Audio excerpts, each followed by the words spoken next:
Welcome back for another hand embroidery tutorial series video. This week we are looking at trailing stitch, otherwise known as an overcasting stitch. Trailing stitch is a cord-like stitch that is strong and gives you a smooth outline where required. So for example, stems, spirals and curves. And I'll be using it for the petal shapes around the outside of the mandala. In the 1800s, the trailing stitch was also used as a monogramming stitch for linens. So you can see that it is quite a good outlining stitch. First of all, we're going to prepare our thread.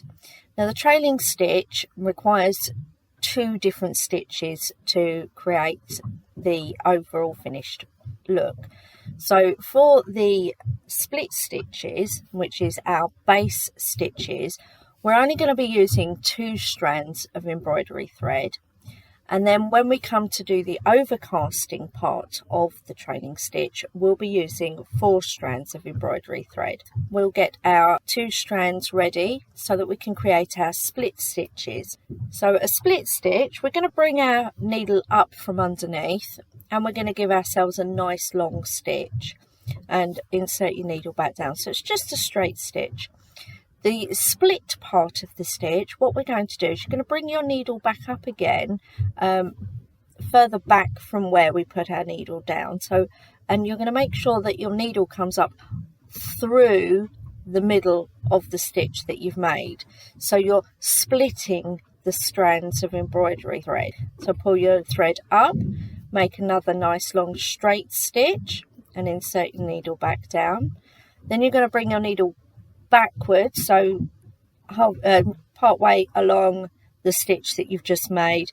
Bring your needle up so that it comes up through the embroidery threads to split it, and then make another straight stitch. As you'll see from the video, I'm doing 1 row of split stitches up the curve, and then I'll go back down again to the bottom of that curve.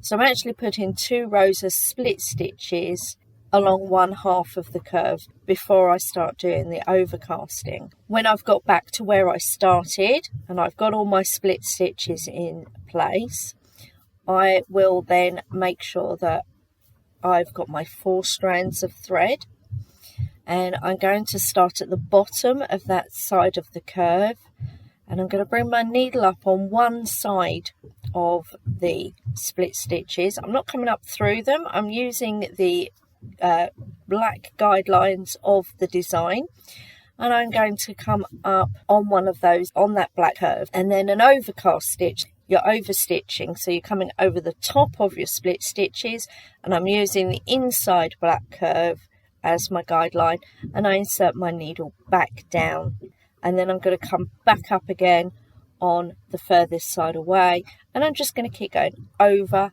and over and over, filling in one side of that curve to create my overcast stitch. And you'll notice that it's lifting the embroidery from the base of the work, so it's giving it depth, it's making it more 3-dimensional.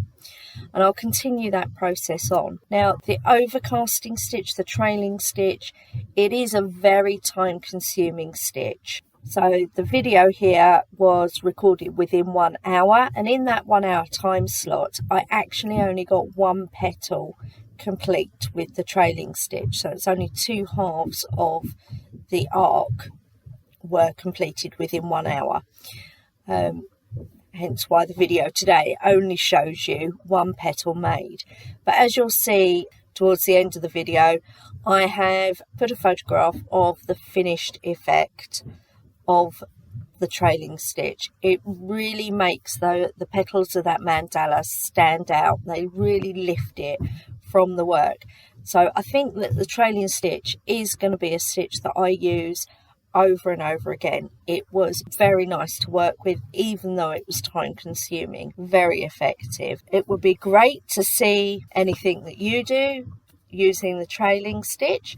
Feel free to comment in the comments section below with maybe a link to a photograph perhaps, or comment on our social media on Facebook or on Instagram and share with us how you've been using the trailing stitch. If you've been enjoying these mini hand embroidery videos, please click the like button, subscribe and click the bell for notifications of new videos, and maybe even seek us out on patreon.com/unravel and unwind. Over on Patreon, you get to see the videos much earlier than everybody else. There is even exclusive content on Patreon for our subscribers, and we also have daily craft and chat sessions via video calls for our Patreon subscribers. Thank you for watching these videos, and I'll see you on the next one.